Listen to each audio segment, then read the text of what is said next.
Quel est votre nom? Je réponds au nom de Mamadou Kali Diallo. Vous avez quel âge? J'ai 42 ans. Où vous êtes né? Je suis né à Mali-Mberen. Quelle est votre profession? Aide ingénieur, génie civil. Où vous êtes domicilié? À Amdallah. Alors, dites au tribunal ce qui vous est arrivé dans cette affaire. Alors, merci de l'opportunité que vous m'offrez. Je voudrais prendre, s'il vous plaît, que vous acceptiez tout d'abord que j'ai pris à la mémoire des victimes, rendre hommage à certaines personnalités, telles que l'ancien président de l'OGDH, en l'occurrence M. Thierno Madjusso, de parents et amis qui nous ont soutenus pendant des périodes très difficiles. Aussi, si vous acceptez, je vais un peu parler d'abord qu'est-ce qu'on appelle les tortures, parce qu'effectivement, c'est ce que j'ai été victime. Les éléments suivants des événements du 28 septembre. Comme vous le savez, conformément à la Déclaration universelle des droits de l'homme, qui reste l'idéal à atteindre par tous les peuples et par toutes les nations, l'article 5 de cette déclaration interdit à chaque citoyen d'être soumis à la torture, à l'esclavage. Et le droit international des droits de l'homme va plus loin. Et selon ce droit-là, sur le fondement de ce droit-là, tous les pactes ou les instruments universels qui régissent ce pacte, tels qu'entre autres la Convention internationale contre la torture, des traitements inhumains ou dégradants, et le droit relatif aux enfants, ainsi de toutes les discriminations, je vais m'arrêter là, et la violation, toute violation de ce droit-là pourrait être même constitutif de crimes contre l'humanité.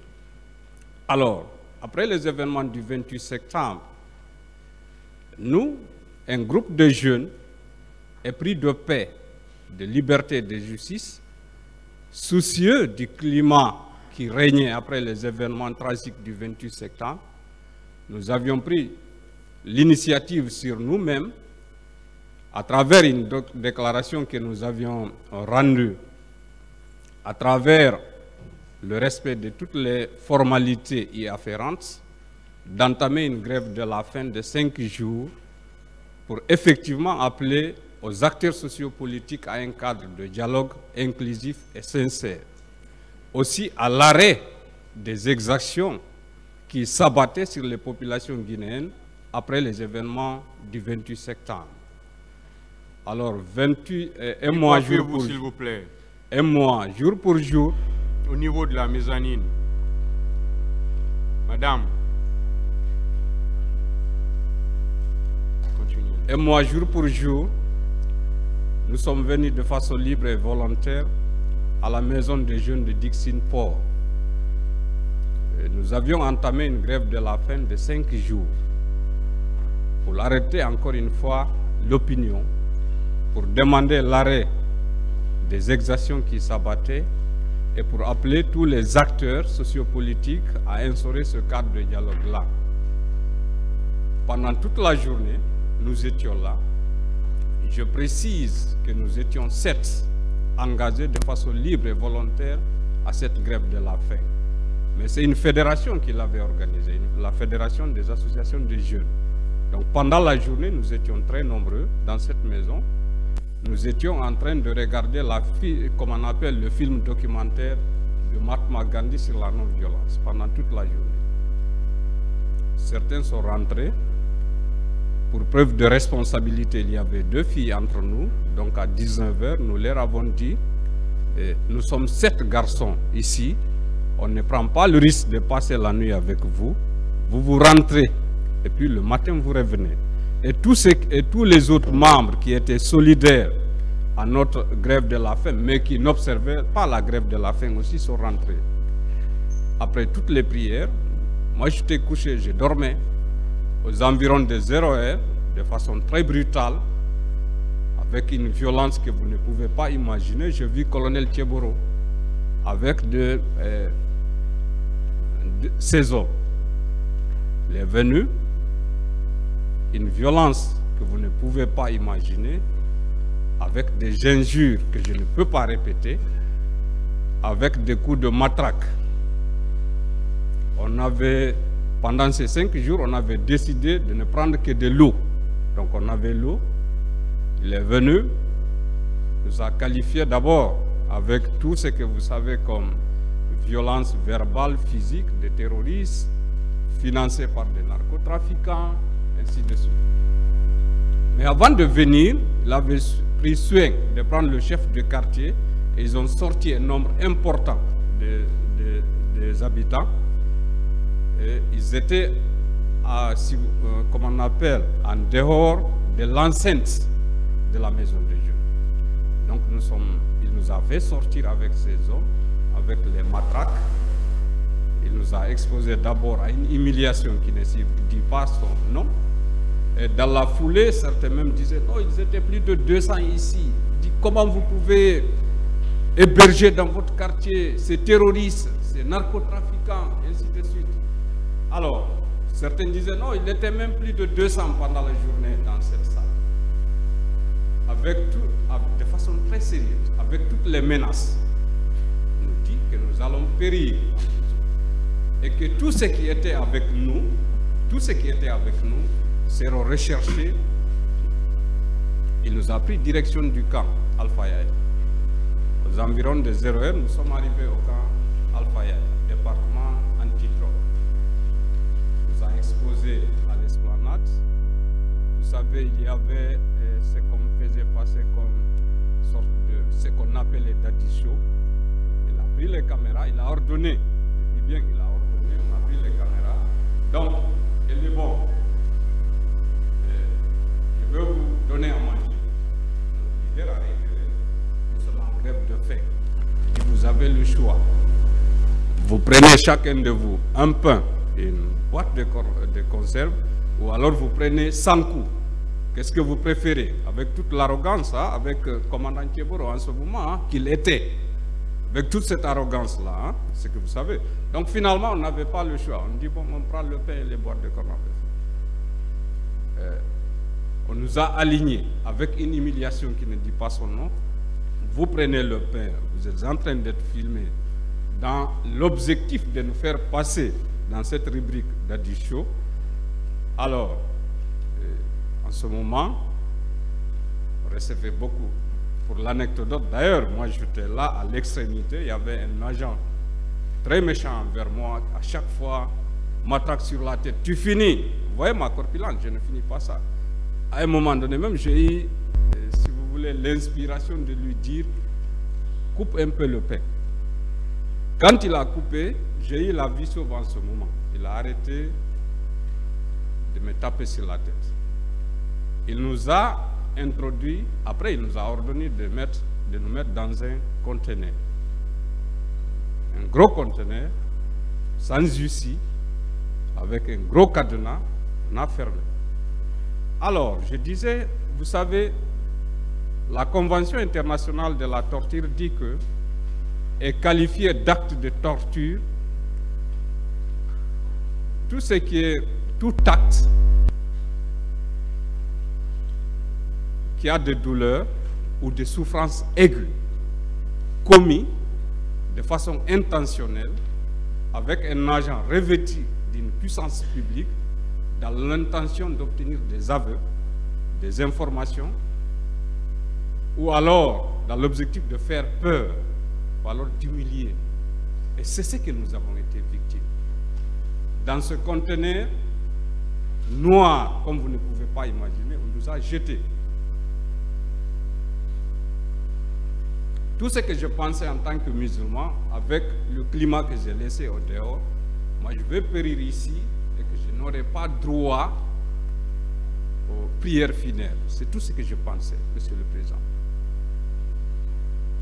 Une nuit noire dans un conteneur sans issue. Et Et je précise bien que cette souffrance, cette douleur peut être à la fois physique, morale ou psychologique. Ce n'est pas moi qui le dis, c'est la Convention internationale contre la torture et qui est universelle. Aux environs de 2 heures, ils ont commencé, je précise bien qu'avec la FAGEC, j'étais le chargé de l'information et de la communication. Ils ont commencé à venir nous faire sortir un à un, nous faire subir des interrogatoires.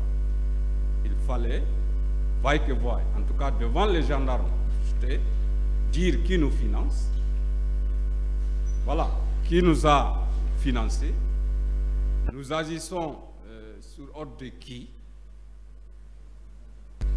Devant les officiers enquêteurs, j'ai entendu le premier appel du Mézin ce jour. Alors, mais écoutez, nous n'agissions que sur nos propres convictions, parce que nous étions préoccupés de la situation. Et nous voulions que la paix règne, pour ne pas que le pays bascule à la violence.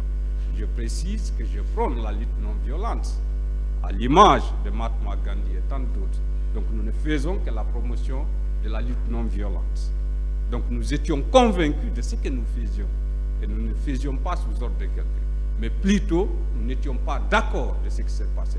Avec tous ces crimes commis, la chasse aux sorciers, les exactions, nous pensions que ce n'était pas normal pour nous, Guinéens.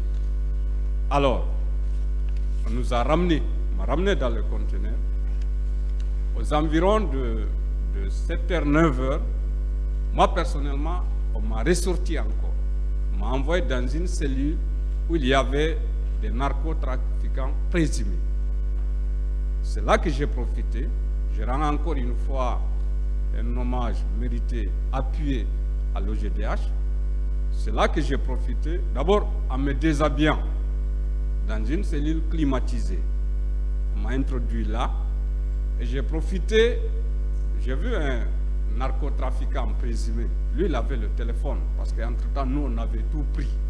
Bastonnade, tout ce qui était précis, on avait tout pris. Je lui ai dit de m'aider à faire passer un coup de fil. Il dit non, écoute, je n'ai pas d'argent ici. Je dis, le monsieur que je vais appeler, je vais lui demander de l'argent. Et il va m'emmener de l'argent. Et moi, je n'ai besoin qu'un seul coup de fil. Il dit ok. Il m'a envoyé de l'argent. Il m'a passé son téléphone. J'ai appelé une connaissance. Je lui ai expliqué parce qu'en ce moment, si bien que pendant la journée, il y avait les médias, mais on était considérés comme étant des portées disparues, destination inconnue. Les gens n'avaient pas la certitude où nous étions. Donc j'ai appelé l'OGDH. Le docteur Thierno Madjusso, son numéro ne passait pas. J'ai un de ses vice-présidents, dont j'étais pour le moment le nom, il m'a dit, donne-moi les noms. J'ai donné les noms. Quelques heures après, il y a eu, disons, le communiqué de la rencontre africaine des droits de l'homme. Il y a eu FIDH, Genève, gouvernement français. Vers les 15 heures, je crois, colonel Thieboro a compris que ce n'étaient pas des anodins qui étaient là. Donc il est revenu, il a ordonné de nous amener au niveau de chez Aristide de Donkra. Nous sommes venus. En ce moment, lui, il n'était pas là. Mais ces hommes nous ont envoyés, exposés au soleil, obligation faite de regarder le soleil, avec, je ne sais pas, on était comme de parias. C'est-à-dire que c'est comme si ce n'était pas une simple grève de faim. Une humiliation totale. Pour preuve, à un moment donné, il y avait un de membres qui voulait même se mettre à l'aise. Il y a un gendarme qui lui a dit, écoute, vous avez dit que vous êtes en grève de la faim, donc tout le corps doit s'abstenir de faire ça. Donc tout le corps. Voyez-vous, entre-temps, vers les 16h, 17h, il y a eu l'arrivée de la coordination régionale forestière. Il y a eu l'arrivée du colonel Jacques Touré. Je crois qu'il est mort. Je lui rends un hommage mérité. Un officier républicain qui était en ce moment, si j'ai bonne mémoire, le chargé de questions de défense auprès du Premier ministre. Difficilement, en tant que colonel, il a obtenu des hommes du colonel Thieboro de nous laisser s'asseoir. Difficilement. Les ordres qu'il nous donnait n'étaient pas signés par les hommes du colonel Thieboro. Il a fallu l'arrivée de M. Koutoubou Sanou pour dire que il a réussi à chasser tous les hommes du colonel Thieboro qui étaient avec nous en ce moment. Il nous a demandé des explications, les motifs de notre grève de la faim. Quand on lui a expliqué, il dit, écoutez, au nom du gouvernement, je présente les excuses.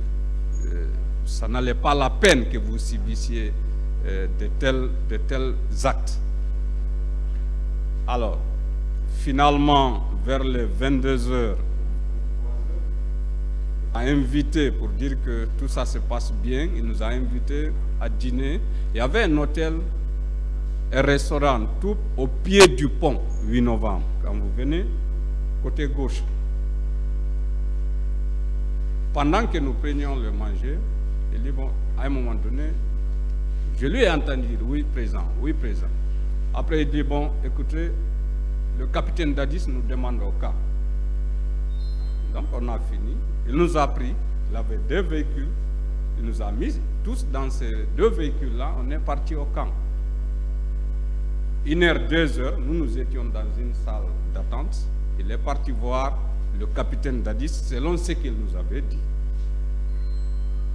Après 1h30, 2h, il est revenu nous trouver dire, bon, écoutez, compte tenu de la situation sécuritaire, on va rentrer.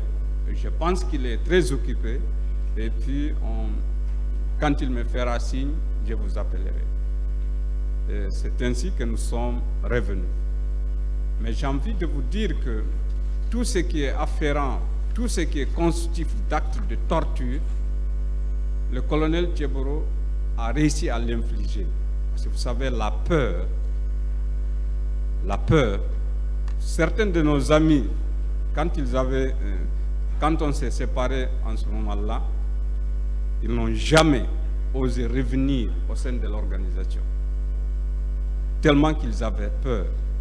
Et ce n'était pas s'arrêter à nous, il faut le dire. Parce que le lendemain aussi, il a continué ce qu'il avait promis la veille, le ratissage.